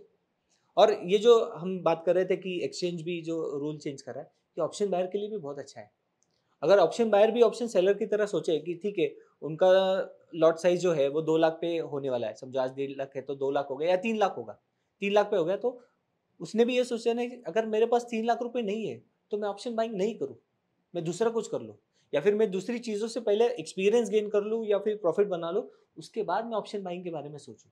बट अगर मेरे पास 3 लाख कैपिटल नहीं है तो मैं उसके बारे में नहीं सोचूँ, या फिर एटलीस्ट मैं उसको सीखने के तरीके से ये सोचूँ, नहीं कि मेरे को as a trader, as a businessman मुझे वो चीज़ करनी चाहिए, ऐसा मैं सोचता हूँ। ये तो बहुत सही बात है कि हम जनरली ये नहीं सोचते। हम as a buyer point of view से बस यही देखें कि भाई 5 का ऑप्शन 500 हो जाता है बैंक निफ्टी का खास करके, राइट। और बस उसी लालच में हम आगे आगे बढ़ते जाते हैं। हम सेलर पॉइंट ऑफ व्यू से कभी नहीं सोचते। स्टॉप लॉस कैसे रखते हो फिर आप? हाँ, तो अभी ऐसा है कि समझो जब हम ऑप्शंस ट्रेड करते हैं तो ऑप्शंस में भी जो बिहेवियर होता है हर ऑप्शन का अलग होता है। फॉर एग्जांपल 100 रुपए वाला जो ऑप्शन होगा उसका बिहेवियर अलग होगा, उसका मूव करने का तरीका अलग होगा। 200 वाला ऑप्शन होगा उसका मूव करने का तरीका अलग होगा, और 300 वाला जो होगा उसका मूव करने का तरीका ऐसा अलग क्यों? होगा। क्यों ऐसा? बिकॉज हम परसेंटेज वाइज में सोचना चाहिए कि अगर कोई 100 रुपए वाला ऑप्शन है, वो 10% मूव होगा तो वो 10 पॉइंट मूव होगा। 200 रुपए वाला ऑप्शन 10% मूव होगा तो वो 20 पॉइंट होगा। 300 रुपए वाला 30 रुपए होगा। तो हमारी साइकोलॉजी उसके साथ ट्यून है कि नहीं, ये हमको पहले समझना पड़ेगा। मोस्टली क्या होता है कि जब हम 100 रुपए वाला ऑप्शन ट्रेड करते हैं हम थोड़ा रिलैक्स रहते हैं कि हाँ, क्या 10% मूव हुआ या फिर 10% गिरा तो 10 ही पॉइंट है। हम पॉइंट के हिसाब से सोचते हैं कि 10 ही पॉइंट है तो समझो मेरे पास 900 क्वांटिटी है तो मेरा 9,000 का नुकसान हो रहा है या फिर 9,000 का फायदा हो रहा है। बट जब हम 200 का ट्रेड कर रहे हैं तो वो 10% जल्दी मूव होगा। जो 100 वाला ऑप्शन है वो 10% कम स्पीड में मूव होगा। 200 उससे ज़्यादा होगा, 300 उससे भी ज़्यादा होगा, और 400 उससे भी ज़्यादा होगा, बिकॉज डेल्टा ऑब्वियसली उसका ज़्यादा है। तो उसका स्पीड, जो बढ़ने का स्पीड है वो भी ज़्यादा होगा और घटने का स्पीड भी ज़्यादा होगा। तो हमारी जो साइकोलॉजी है वो स्पीड के साथ ट्यून है कि नहीं, ये पहले हमको समझना पड़ेगा। और हम कौन सी स्ट्राइक प्राइस से कंफर्टेबल है, वो जो स्पीड है मूवमेंट का किससे कंफर्टेबल है वो हमको पहले सोचना पड़ेगा। तो वैसे मैं सोचता हूँ कि मैं 200, 250 या मैक्स 300 के ऑप्शन की ट्यूनिंग से मैं कंफर्टेबल हूँ कि उसका जो प्राइस मूव होता है 10% ऊपर नीचे, तो मैं उससे कंफर्टेबल हूँ, इसीलिए फिर मैं ऑप्शन ट्रेड करता हूँ। और उसमें भी फिर मैं 20 या 25 पॉइंट का स्टॉप लॉस रखता हूँ। पॉइंट या परसेंट? पॉइंट। ओके, मैं मतलब परसेंटेज में नहीं 10%। सोचता, मैं परसेंटेज में, हाँ 10% समझ लो। अगर 300 वाला कर रहे हो तो हाँ 10% अप्रोक्सीमेटली यस। पकड़ लो। और मैं रिस्क रिवॉर्ड मिनिमम 1:2, 1:3 और ऐसा उसके सामने 60 पॉइंट्स का ले लेते हो अगर हाँ 300 वाला है हाँ, तो? कभी 1:2 हो गया, कभी 1:3 हो गया। स्कैल्पिंग में मोस्टली 1:2 होता है, और शॉर्ट टर्म मोमेंटम हो गया तो 1:3, 5 जो भी हो वैसे। ऐसा सुनते हैं हम लोग, मुझे भी बहुत सारे स्टूडेंट्स ने बोला, हम्म, मैं भी जब बहुत लोगों से मिलती हूँ खास करके ऑप्शन राइटर्स को, तो हम्म, उनका ये कहना है कि बाइंग में स्केलेबिलिटी नहीं है, ऑप्शंस बाइंग में। हम्म, राइटिंग में स्केलेबिलिटी है, आप कितना भी बड़ा पैसा लगा सकते हो, राइट, लेकिन बाइंग में आप उतना बड़ा पैसा नहीं लगा सकते हो। तो राइट, इसलिए स्केलेबिलिटी नहीं आएगी आपको। ओके, तो आप भी तो बायर हो, राइट। क्या आप भी ऐसा कुछ सोचते हो? मैं तो ये सोचता हूँ कि बाइंग में स्केलेबिलिटी है, डेफिनेटली कर सकते हैं, बट हमारी थॉट प्रोसेस कहाँ पे हमको लिमिट करती है ये पहले हमको सोचना पड़ेगा। फॉर एग्जांपल, जैसे कि हमने बात की कि ऑप्शन सेलर को कितना कैपिटल डिप्लॉय करना पड़ता है। समझो 1 करोड़ पे वो 1500 क्वांटिटी ले सकता है, बट एज अ बायर हमको डिप्लॉय करना 7 लाख रुपए, और उस पर हम वो 1500 क्वांटिटी ये कर सकते हैं। तो सिंपल यही है कि समझो अगर ऑप्शन सेलर है 10 लाख पे 4 लॉट सेल कर रहा है, और यहाँ पे ऑप्शन बायर है उसका भी कैपिटल 10 लाख है, बस उसको डिप्लॉय 1 ही लाख करना है या फिर 50,000 ही करना है, उसमें भी वो 4 लॉट बाय कर सकता है। तो दोनों का आरओआई तो सेम होगा, बस इतना है कि डिप्लॉयड कैपिटल अलग हो सकता है। तो बहुत लोग ये सवाल पूछते हैं कि फिर बाकी के पैसों का क्या करते हो? बाकी का पैसा स्टॉक में इन्वेस्ट करो, एफडी करो, बॉन्ड बाय कर लो, जो भी है। जो बेस तुमको आरओआई चाहिए वो तो मिल रहा है, उसके ऊपर जो कैपिटल है उसके साथ तुम कुछ भी करो, डजंट मैटर मच। कि एफडी में रख लो फिर भी 6% आएगा तो वो बोनस है, या फिर तुम बॉन्ड बाय कर लो 7% आएगा वो भी ठीक है, या फिर कोई स्टॉक्स बाय कर लो जिसमें मे बी 5-10% साल का आ जाएगा, वो भी ठीक है। 5 का 500? बिल्कुल नहीं। पहले बहुत सोचता था, अभी बैंक निफ्टी 5 का 500? बहुत बार मुझे ऐसा होता है कि अभी सबको पता है फैमिली में कि मैं ट्रेडिंग करता हूँ, तो किसी दिन मूव आ जाता है तो सब पूछते हैं, अरे आज तो बहुत छापा होगा। बोला नहीं, क्यों, क्या हुआ? बोले आज देखा नहीं क्या तुमने कि अभी रिसेंटली हुआ था जब रिलायंस जियो का ये आया था, अनाउंसमेंट आया था, और सेंसेक्स 255 से 3 PM के बीच में 400 पॉइंट ऊपर गया था। तो 79,800 जब चल रहा था, 79,800 ₹5 चल रहा था, और वो ₹200 हो गया था। तो मेरे रिलेटिव का फोन आया कि अरे तूने तो आज लाखों रुपए बनाए होंगे। मैंने नहीं, मेरा जो एमडम था उतना हो गया था। अरे क्या पागल आदमी तू, कुछ तो कर लेता। हमको तो लगा था तू 10-50 हज़ार क्वांटिटी ले लेगा, ₹5 वाला ऑप्शन, और तू ₹100 पे बेचेगा। मैं बोला भाई मैं तो 2:30 बजे का ट्रेड भी नहीं करता ज़्यादा, बहुत रेयरली ऐसा होता है कि मैं ट्रेड करता हूँ। तो ये जो थॉट प्रोसेस है ना, ये बायर के लिए सबसे बड़ा इशू है कि उसको लिमिटेशन ही नहीं पता कि ठीक है यार, हम जैसे प्रॉप डेस्क कर लेते हैं हम हमारे ऑफिस में, तो हमको यही बताया जाता है कि पैसा बने ना बने, दुकान 10 साल चलना चाहिए। यही हमको बताया जाता है ट्रेडिंग में, कि तुम हीरो जीरो के पीछे पड़ोगे या फिर तुम 200%, 300% के पीछे पड़ोगे तो पैसा नहीं बनेगा। तुमको यही सोचना पड़ेगा कि तुम्हारा दुकान 10 साल कैसे चलना चाहिए। अगर 10 साल चल गया, पैसा तो तुम बनाओगे ही, बट पहले ये सोचो कि वो दुकान 10 साल कैसे चले। बस ये बात मुझसे अच्छे से कौन जानता है? आप 38 ईयर से है वो, आज हम बैठ के बात कर रहे हैं, क्यों है? बिकॉज आप टिके हुए मार्केट में, पैसा तो बनाओगे, मार्केट मूव होगा तो पैसा बनाएंगे। Third generation view. Third generation 100 साल हो गया आज ऑलमोस्ट। तो यही तो इम्पोर्टेंस, यही तो मार्केट का क्रक्स है। और जो नए इन्वेस्टर्स आ रहे हैं, जो नए लोग आ रहे हैं मार्केट में, वो उन्होंने सिर्फ बुल मार्केट देखा है, बेयर मार्केट तो देखा ही नहीं है। जब भी ये बुल मार्केट आता है तो बहुत लोग जॉब छोड़ के यस, यहाँ पे आ जाते हैं, सही बात है। और बेयर मार्केट में वापस वो जॉब मिलती नहीं है। मिलती नहीं है। ऐसे सिचुएशन में वो फिर ट्रेडिंग स्कैल्पिंग में फिर हाथ अपना और घुसाने की कोशिश करते हैं। ऐसे लोगों के लिए क्या आपका सजेशन है, ये मार्केट में जो लोग जॉब छोड़ के आना चाहते हैं? मैंने भी एक टाइम था जब मैंने ऐसा सोचा था, और क्योंकि मैक्सिमम एंट्रीज लोगों की जो हुई है राइट, वो तेजी में हुई है। सही बात है। कभी भी मंदी में किसी ने एंट्री की हो, Entry की बहुत बहुत रेयर rare होता है, होंगे। बहुत rare। लेकिन जब मार्केट एकदम फुल बुल रन में, तो जॉब छोड़ के ट्रेडिंग में आना, आपने भी वही बताया। तो हाँ, अब तो आपके मुंह से एडवाइस सुनना चाहते हैं। ओके, तो जब हम फुल टाइम ट्रेडिंग के बारे में सोचते हैं, तो सबसे पहले तो ये सोचना पड़ेगा कि जब हम ट्रेडिंग कर रहे हैं, ट्रेडिंग का एक कॉन्फिडेंस लेवल अलग होता है जब हमारे पास बैकअप होता है, और ट्रेडिंग का एक कॉन्फिडेंस अलग होता है जब हम लोन लेके या फिर कोई ऐसा पैसा लेके आते हैं मार्केट में जो हम अफोर्ड नहीं कर सकते कि हम खो दे उसको। तो वो दोनों चीज़ में सबसे बड़ा डिफरेंस होता है। और लोगों की गलती वही होती है कि जब हम जॉब छोड़ने की सोच रहे हैं, तो हम ये सोच रहे हैं कि मेरे पास 2 साल का बैकअप है क्या। मैं रोज ही पिक्चर देख रहा हूँ, एक साइड देख रहा हूँ कि हाँ मैं लाखों कमा सकता हूँ या फिर हजारों कमा सकता हूँ, या फिर मेरे जॉब का समझो मेरे को 25,000 सैलरी, तो मैं 25,000 कमा लूंगा। बट मैं अगर नहीं कमा पाया तो क्या? देखो, दोनों साइड हमको जब तक ट्रेड हम लेने के बाद तो हमको यही लगता है कि मार्केट ऊपर जाएगा। बराबर, बट एक्चुअली उल्टा ऐसा करना चाहिए कि ट्रेड लेने से पहले ये सोचना चाहिए कि सबसे वर्स्ट क्या हो सकता है ट्रेड में मेरे लिए। अगर मैं वर्स्ट के लिए रेडी हो गया ना, तो बाकी के लिए तो मेरे लिए बोनस है। अगर प्रॉफिट हो गया तो वो तो मेरे लिए बोनस है। तो मेरी साइकोलॉजी ऐसे ही मैंने बनाई है कि मैं पहले ये सोच लेता हूँ कि मेरा स्टॉप लॉस क्या है या फिर वर्स्ट क्या हो सकता है। समझो मैंने 2 लाख रुपए डिप्लॉय किया कोई ट्रेड में, तो मैं ये एक्सेप्ट कर लेता हूँ पहले कि 2 लाख ही जाने वाला है।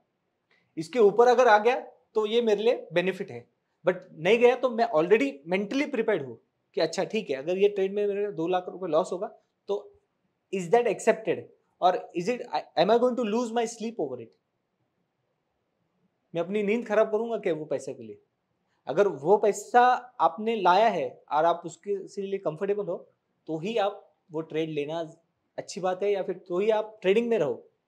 अगर नहीं है वो पैसा, आप खो नहीं सकते, तो रुक जाओ, स्टॉक्स कर लो, बाकी चीजें कर लो, म्यूचुअल फंड में कर लो। जैसे हमने बोला कि option is not the only option.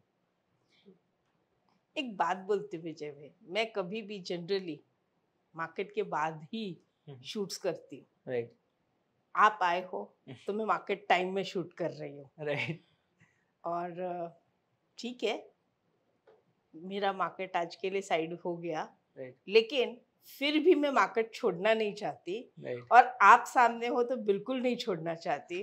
तो आप मुझे अपनी अच्छी सी कोई स्ट्रैटेजी बताओ, मैं भी 2 पैसा कमा सकूं। अरे डेफिनेटली डेफिनेटली मैं ट्राई करूंगा, जो जो मुझे थोड़ा बहुत जो आता है हाँ, उसमें से मैं ट्राई करूंगा कि कोई एक स्ट्रैटेजी सबके लिए बेनिफिशियल हो। तो हम चार्ट देखेंगे और उसके ऊपर से फिर डिसाइड करेंगे बिल्कुल कि एनालाइज मार्केट, हाँ, करके दीजिए। एनालाइज करके और स्ट्रक्चर देखेंगे और साथ साथ में आपने अभी तक जितनी बातें की है, राइट कैसे फटाफट सोचना है, कैसे एक्शन लेना है, यस कैसे देखना है, बराबर क्या देखना है, ठक ठक ठक ठक ठक खत्म। ठीक है वो चीज हमको, करेक्ट ओके बाकी तो फिर हम आपसे डिटेल में सीखेंगे। हाँ आपसे रिक्वेस्ट भी करेंगे कि आप हमको डिटेल का एक सेशन दीजिए, पक्का तो पक्का जिसमें हम आपसे डिटेल में सीखें राइट कि कैसे करा जाए। ओके, सही बात तो अभी तो आप हमें इस पे बताइए। तो ये मेरा एक छोटा सा सेटअप है जहाँ पे थोड़ा आइडिया देंगे क्या क्या है? यस तो यहाँ पे मैं कुछ चीज़ें यूज़ करता हूँ, जैसे कि मूविंग एवरेजेस है 20, 50, 100, 200। ओके हाँ, और ये है वीवैप। ओके तो वीवैप इसलिए यूज़ करते हैं क्योंकि इंट्राडे में सबसे ज़्यादा वॉल्यूम कहाँ पे हो रहा है या फिर एवरेज प्राइस क्या है पूरे दिन की, उसके लिए यूज़ होता है। और बाकी मूविंग एवरेजेस हमको ये बताते हैं कि ट्रेंड कौन से साइड में है और मार्केट का डायरेक्शन क्या है। तो थॉट प्रोसेस एकदम सिंपल है कि जब हमको ट्रेडिंग करना है, समझो आज के लिए ट्रेडिंग करना है और व्यू बनाना है, तो व्यू क्या बनाना है कि मूविंग एवरेजेस कैसे है, मूविंग एवरेज कौन से साइड पे है और जनरल डायरेक्शन क्या है मार्केट का। फॉर एग्जांपल जैसे हम 3 दिन देखे, लास्ट 3 दिन देखे तो क्या हो रहा था, मूविंग एवरेजेस सारे साइडवेज है। तो जब साइडवेज है तो मेरा थॉट प्रोसेस थोड़ा चेंज होता है। चेंज इस तरह से होता है कि मुझे स्कैल्पर बनना है। समझो अगर मेरे को साइडवेज मार्केट है तो उसमें अगर पैसा बनाना है तो मुझे स्कैल्पिंग करके बनाना पड़ेगा। स्कैल्पिंग मतलब क्या कि मुझे छोटे छोटे ट्रेड्स लेने पड़ेंगे, 20-30 पॉइंट्स, 20-30 पॉइंट्स ऐसे वाले मुझे ट्रेड लेने पड़ेंगे। और जब मूविंग एवरेजेस एक्सपांड हो जाते हैं तब फिर मुझे मोमेंटम के लिए सोचना है, तब मुझे हायर रिस्क रिवॉर्ड के लिए सोचना है कि समझो अगर मेरा रिस्क 30 पॉइंट है, 40 पॉइंट है, तो मेरा रिवॉर्ड भी 80 पॉइंट होना चाहिए या फिर 100 पॉइंट होना चाहिए। तो उस तरह से मैं अपनी सोच को मॉडिफाई करता हूँ जब भी मूविंग एवरेजेस जिस तरह से है। अभी ये 5 मिनट हो गया, तो अगर मुझे व्यू बनाना है तो मैं क्या करूँ, पहले तो 1 आवर में मैं क्या देख रहा हूँ कि मूविंग एवरेजेस डाउन स्लोपिंग है। That means higher time frame पे थोड़ा सा बेरिश है market, but lower time frame पे जो कि इंट्राडे है या 5 मिनट पे, उस पर थोड़ा बुलिश है। दैट मीन्स क्लियर डायरेक्शन नहीं है, फिर क्लियर ट्रेंड नहीं है कि हायर टाइम फ्रेम भी सब कुछ ये चल रहा है और लोअर टाइम फ्रेम भी एक ही सिंक में है। तो जब दोनों भी इतने सिंक में नहीं है तो मुझे रिस्क रिवॉर्ड का ज़्यादा ध्यान रखना पड़ेगा। जब अगर 1 आवर पे मूविंग एवरेजेस भी ऊपर है, 200 EMA भी ऊपर है, सारा सब कुछ अच्छा चल रहा है, तब तो मुझे सोचना है कि हाँ मुझे बुलिश ही ट्रेड लेना है। बट जब हम डेली पे देखें, मूविंग एवरेजेस यूज करता हूँ 20, 50, 100 और 200। ये सेम, moving इसको चेंज नहीं करते आप चेंज नहीं टाइम के करता, हिसाब नहीं से? नहीं। ओके तो मुझे अभी क्या करना है, मुझे एक व्यू बनाना है कि समझो आज तेजी करनी है, मंदी करनी है, या फिर किस टाइप का मार्केट हो सकता है और मुझे अपने आप को उस हिसाब से कैसे एडजस्ट करना है। ओके, फॉर एग्जांपल अगर 20 EMA के ऊपर है तो अगर हम ये देखेंगे कि ग्रीन कैंडल्स कितने अच्छे आ रहे हैं, बुलिश पोजीशन बन रहा है, जैसे कि मूविंग एवरेज ऊपर है। बट अभी के फिलहाल में कुछ 15 दिन 20 दिन के बाद क्या हुआ है कि जब ये 20 EMA ब्रेक हुआ है, उसके बाद मार्केट एक रेंज में वॉल्टाइल हो गया है। जैसे कि हमने डिस्कस किया था कि 200 पॉइंट ऊपर जा रहा है, गैप अप हो रहा है, फिर वापस दूसरे सेल ऑफ होकर वापस नीचे आ रहा है। तो हाँ, ये देखिए ना यहाँ पे। हाँ, तो अगर ब्रॉडली हम देखें तो क्या हो गया कि 50 EMA के नीचे है और 100 EMA के ऊपर है, तो दोनों EMA के बीच में फंस गया मार्केट। अगर उसको ब्रेक डाउन करना है तो बड़ा ब्रेक डाउन हो सकता है जो कि 200 EMA से आ सकता है। अगर उसको ट्रेंड चेंज करना है तो ट्रेंड चेंज करने के लिए उसको जाना पड़ेगा 20 EMA के ऊपर, जो कि है 51,070। तो मैंने व्यू मोटा मोटी क्या बना लिया कि अगर उसको ट्रेंड चेंज करना है, बुलिश बहुत अच्छे से होना है, तो उसको इसके ऊपर होना चाहिए, जो कि कोइंसिडेंटली गैप भी है 51, 100, 200 का। और नीचे अगर उसको और बेरिश होना है या फिर ब्रेक डाउन करना है तो उसको 49, 750, 800 ये ब्रेक करना पड़ेगा। तो ये मेरे लिए व्यू बन गया कि 1000 पॉइंट का रेंज है। अगर 1000 पॉइंट मूव करेगा, 1000 पॉइंट का कोई रेंज ब्रेक करेगा, तभी स्ट्रॉन्ग मोमेंटम आएगा, तब तो कोई स्ट्रॉन्ग मोमेंटम नहीं आने वाला। तो मेरा थॉट प्रोसेस ये है कि मेरे को स्कैल्पिंग वाला सोचना है, या फिर छोटा बोलते हैं ना शॉर्ट टर्म मोमेंटम, कि 25-50 पॉइंट मिले, 100 पॉइंट मिले, काफ़ी है, निकल जाओ, वापस ट्रेंड चेंज करो। तो दोनों साइड का व्यू रखना है मुझे, बुलिश भी रखना है, बेरिश भी रखना है। तो मैं अपने आप को फिर जब मैं एनालाइज करता हूँ मार्केट चालू होने से पहले, तो ऐसे एनालाइज कर लो तो पहले कि किस टाइप का मार्केट है, मुझे किस टाइप का बिहेवियर अडॉप्ट करना है वो टाइम के लिए। हाँ, जब मोमेंटम है तब फिर मैं कोई ट्रेड के लिए 100 पॉइंट के लिए या 200 पॉइंट के लिए भी वेट करूंगा, बट नहीं है मोमेंटम तो ये मेरे को समझना है। तो आपका बोलने का मतलब जब सब मूविंग एवरेज के आइदर ऊपर है हाँ, तो मतलब मोमेंटम है, बराबर, और सभी मूविंग एवरेज के नीचे है नीचे है तो तो मोमेंटम है, मोमेंटम है, तो आप बड़ा पैसा निकालने की कोशिश करोगे। बराबर, लेकिन अगर दो मूविंग एवरेज के बीच में बीच में फंस गया फंस गया, तो फिर आप स्कैल्पिंग करके छोटा छोटा पैसा निकालने की कोशिश करोगे, जब तक एग्जैक्टली, उस daily point of view daily से पॉइंट ऑफ व्यू फिर से उसको आप लोअर टाइम फ्रेम में ले जाके और उसी ढंग से कितनी देर पे बाय करना है, कितनी देर पे होल्ड करना है, कितनी देर पे सेल करना है, वो आप उसको एनालाइज करोगे। परफेक्ट, ये थॉट प्रोसेस रखना है, और ये थॉट प्रोसेस मार्केट शुरू होने से पहले बनाना पड़ेगा। ठीक है। जब बिकॉज जब शुरू होता है तब हमारा इमोशन अलग ड्राइव में होता है, हम अलग चीजें देखते हैं, क्योंकि कंटिन्यूस प्राइस मूव होता है तो हम उस अच्छी तरीके से मे भी कब नहीं सोच कर पाते।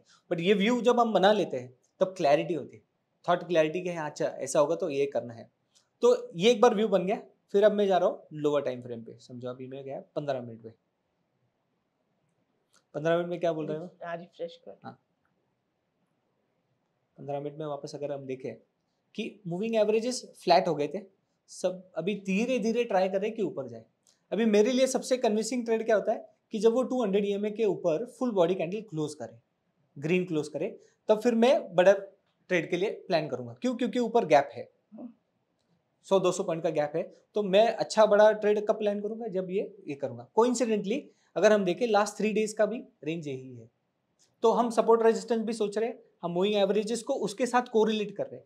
तो प्राइस, हाई लोज और सपोर्ट रेजिस्टेंस, ये सारों को कोरिलेट करके हम एक सेटअप बना रहे हैं, एक थॉट प्रोसेस बना रहे हैं कि अगर मेरे को बड़ा ट्रेड लेना है, बुलिश ट्रेड लेना है, तो ये उसके ऊपर होगा। अगर बड़ा मेरे को बेरिश ट्रेड लेना है तो मेरे को इस लो के नीचे लेना है। बस ये सिंपल हो गया। अभी इसके अंदर मेरे को स्कैल्पिंग करना है। स्कैल्पिंग में मेरे को 25-30 पॉइंट्स मिल गए कोई ट्रेड में, I am happy with that. मैं उतना ट्रेड लेके साइड में हो जाऊंगा। अभी उसमें भी थॉट प्रोसेस कैसे बनाना वो अपन देख लेते हैं। फॉर एग्जांपल अभी हमने 15 मिनट में देखा तो सारे मूविंग एवरेजेस नीचे है, 5 मिनट में देख रहे तो सारे मूविंग एवरेजेस ऊपर है। That means higher time frame पे ट्रेंड कंफर्मेशन नहीं हुआ, लोअर टाइम फ्रेम यानी 5 मिनट पे तो हो गया, बट हायर पे नहीं हुआ। हायर पे कब होगा? जब ये जो हाई आज का ये हाई क्रॉस करेगा, तब हायर टाइम फ्रेम पे भी कंफर्मेशन हो जाएगी कि थोड़ा ट्रेंड चेंज होना शुरू हो गया। तो तब तक मुझे क्या करना है? मुझे अगर ट्रेड करना है तो मुझे वेट करना है अपॉर्चुनिटी के लिए। अपॉर्चुनिटी क्या है कि अगर हम देखें अभी मेरे को ऑप्शन ट्रेड करना है। मैंने इंडेक्स तो देख लिया, स्पॉट देख लिया, बट अभी ऑप्शन ट्रेड करना है। ऑप्शंस की चाल अलग होती है, मूव करने का तरीका अलग होता है, तो फिर उसको मैं कैसे देखूंगा? अभी फॉर एग्जांपल स्पॉट कितना चल रहा है? 50,540। ओके, तो मुझे क्या करना है? मेरे को सेलर का दिमाग पढ़ना है पहले। क्यों? क्योंकि वो सबसे बड़ा पैसा लेके आ रहा है मार्केट में, तो he is more wiser, I would say. वो ज़्यादा होशियार है मेरे से, क्योंकि वो बड़ा पैसे लेके आ रहा है। तो मैं क्या देखता हूँ, ऑप्शन सेलर को क्या चाहिए? थीटा डी के होना चाहिए, या फिर जो ऑप्शन प्रीमियम है वो मेल्ट होना चाहिए। ओके, और मोस्टली हम देखते हैं कि ऑप्शन सेलिंग में सबसे ज़्यादा जो फेवरेट स्ट्रैटेजी जो एल्गोज या फिर बड़े पैसे की, वो होती है स्टैडल या फिर स्ट्रैंगल, राइट? तो मैं क्या सोचता हूँ कि स्पॉट अभी चल रहा है 50,550, उसका नियरेस्ट स्टैडल कौन सा है? Round number 50-500। 50-500, राइट? 50-500 का कॉल और पुट मैंने लगा दिया मेरे वॉच लिस्ट में, वो मैंने देख लिया। समझो ये बाकी का डिलीट कर देते हैं, बस दोनों पे फोकस करते हैं हम। 50-500 मैंने देख लिया, 355 चल रहा है, 367 चल रहा है। दैट मीन्स कि सेलर एकदम कंफर्टेबल पोजीशन में है। क्यों? इसका हाई कितना है? 50-500 कॉल का है आज का 509, वहां से 150 पॉइंट नीचे है कॉल, बराबर। और पुट का हाई कितना है आज का? 485, और अभी चल रहा है 370। दैट मीन्स उसमें भी 100 पॉइंट नीचे है। तो अगर कॉल और पुट दोनों भी हाई और लो के कहीं पे भी करीब नहीं है, हाई के भी करीब नहीं है, लो के भी करीब नहीं है, तो एज अ ऑप्शन बायर मुझे पैसा मिलेगा? नहीं मिलेगा। क्यों नहीं मिलेगा? बिकॉज अगर ऑप्शन सेलर कंफर्टेबल है तो मार्केट तो साइडवेज रहेगा, बिकॉज उसको जो पैसा मिलना था, समझो स्टैडल से जो मेल्टिंग में से जो पैसा मिलना था 50-60 पॉइंट तो उसको आ गए। तो अगर मुझे ट्रेड लेना है तो सबसे अच्छा ट्रेड कहाँ बनेगा मेरे लिए, कि जब कॉल का हाई अगर ब्रेक होगा तो बनेगा, सेम टाइम पुट का भी लो ब्रेक होना चाहिए, या फिर पुट का हाई ब्रेक होना चाहिए और कॉल का लो ब्रेक होना चाहिए, तभी मेरे को अच्छा पैसा मिलेगा ना। सबसे ज्यादा ऑप्शन बायर गलती कहाँ करता है, यहाँ पे हमको प्राइस दिख रहा है कि साइडवेज है, बट वो क्या सोचेगा, अरे 20 में ब्रेक करूँ तो इमीडिएटली 50 में वाला ट्रेड ले लूँ। जरूरत नहीं, रुकेंगे, थोड़ा देखेंगे, ऑब्जर्व करेंगे, पहले स्टैडल का प्राइस चेक कर लेंगे। अभी फॉर एग्जांपल हमने ये तो सोच लिया कि स्टैडल कहाँ जीत रहा है, ओके। अभी मुझे क्या देखना है कि समझो अभी 20 में ब्रेक करेगा स्पॉट, 20 में अगर स्पॉट ब्रेक करेगा तो मुझे ट्रेड लेना है, ऐसा मैं अगर सोच रहा हूँ, बट मेरे को ऑप्शन चार्ट बता रहा है कि मेरे को ट्रेड लेना चाहिए, नहीं बता रहा है। क्यों? क्योंकि सारे मूविंग एवरेजेस पुट के नीचे है। तो पुट को अगर मेरे को कंफर्मेशन चाहिए, अभी ऑप्शन सेल किया है दोनों साइड, ऐसे समझे हम स्टैडल सेल किया है, तो स्टैडल का एवरेज क्या होना चाहिए, फॉर एग्जांपल अगर पुट ऑप्शन है, पुट ऑप्शन का वीवैप कहाँ पे, 394 पे, बराबर। कॉल का ऑप्शन का वीवैप अपन देख लेते एक बार। हाँ, कॉल का ऊपर है 391। देखो कोरिलेशन कैसे हो रहा है मैम, ये भी गिर रहा है। हाँ कोरिलेशन, बट कैसे हो रहा है देखो ना आप, कि कॉल का जो वीवैप है 391, पुट का वीवैप है 394, तो एक्चुअली जीत कौन रहा है या फिर पैसा कौन बना है, सेलर ही बना रहा है, क्योंकि दोनों का वीवैप सेम है। तो अगर मुझे कोई भी साइड ट्रेड लेना है तो मुझे कब लेना चाहिए, जब कोई भी ऑप्शन का वीवैप ब्रेक हो जाए। अगर मुझे पुट लेना है, समझो 372 अभी ये पुट चल रहा है, अगर मुझे पुट लेना है तो मुझे एटलीस्ट वीवैप को तो क्रॉस करना देना चाहिए, क्योंकि वो उसका एवरेज प्राइस है आज के दिन का।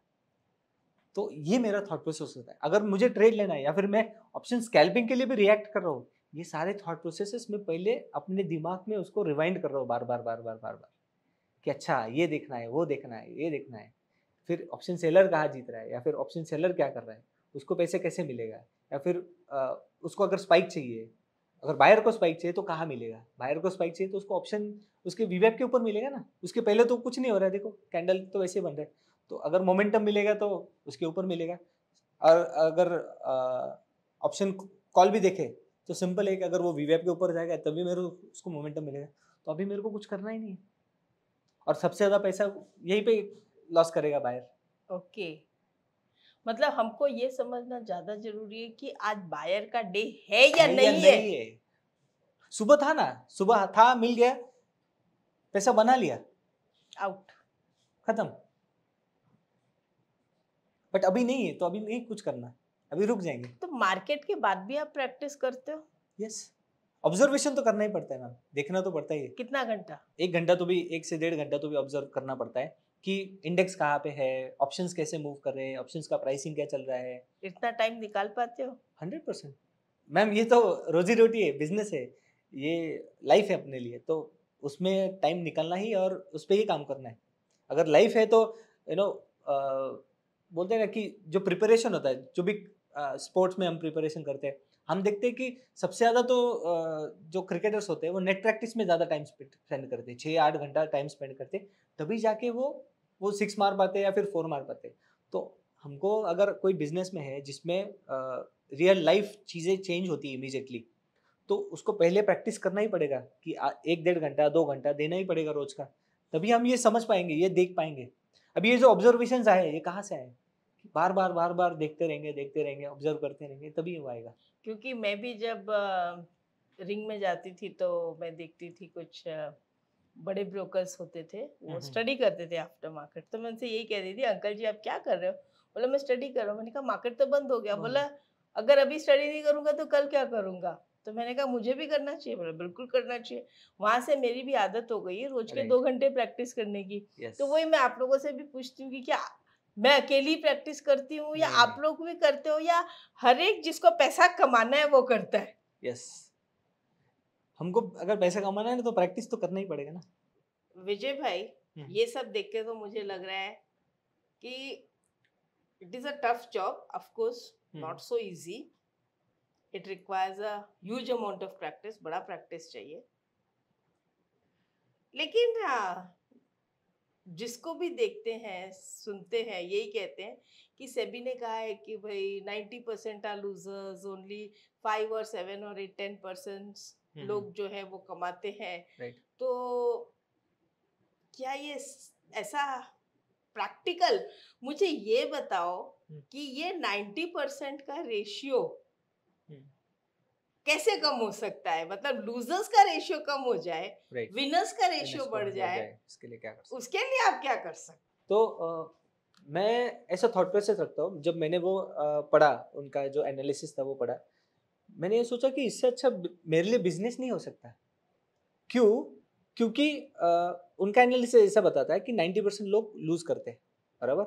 उसके ऊपर 5% जो लोग हैं वो एफडी से भी कम रिटर्न बनाते हैं। ओके, तो मैं ऐसा सोचता हूँ मैम कि अगर मैं लॉस करना छोड़ दूँ, या फिर मैं लॉस कम करूँ, या फिर मैं मेरा कैपिटल लॉस नहीं करूँ, तो मैं ऑलरेडी 10% लोगों में आ गया, बराबर। मैं ऑलरेडी 10% लोगों में आ गया, तो मेरे लिए कंपटीशन 90% कम हो गया। सिर्फ मेरे को, अगर मैं, मेरा कैपिटल है वो बस इंटैक्ट करूँ, फिर भी मैं 10% में हूँ। और मैं अगर मेरी एक्सपेक्टेशंस कम कर लूँ रिटर्न्स की, फ्रॉम ट्रेडिंग, फ्रॉम इन्वेस्टिंग, जो भी है, अगर मैं मेरी एक्सपेक्टेशन कम कर लूँ और मैं ये सोचूं कि मैं साल का 12 या 15% बनाऊं, फिर भी मैं टॉप 5% में आ जाता हूँ। तो इससे अच्छा चीज़ क्या हो सकती है कि हम एफर्ट डालें, हम प्रैक्टिस करें, हम अपने आप को डिसिप्लिन रखें, हम अपने पैसों की मैनेजमेंट अच्छे से करें, तो हम ये बिजनेस में 95% के ब्रैकेट में आ जाते हैं। और उसके बाद अगर हम एक्सपेक्टेशन 15-20% की रखें साल की, तो we can be in the top 1 और 2%। तो इससे अच्छा बिजनेस क्या हो सकता है जहाँ पे आपका कंपटीशन, इसलिए 90% कंपटीशन इसीलिए लूज कर रहा है बिकॉज बस वो पैसे लूज कर रहे हैं, वो अपने आप को मैनेज नहीं कर पा रहे। तो अगर हम अपने आप को मैनेज अच्छे से कर ले, तो भी हम ये बिजनेस में एक्सेल कर सकते हैं और अच्छे से काम कर सकते हैं। तो ये मेरा थॉट प्रोसेस है।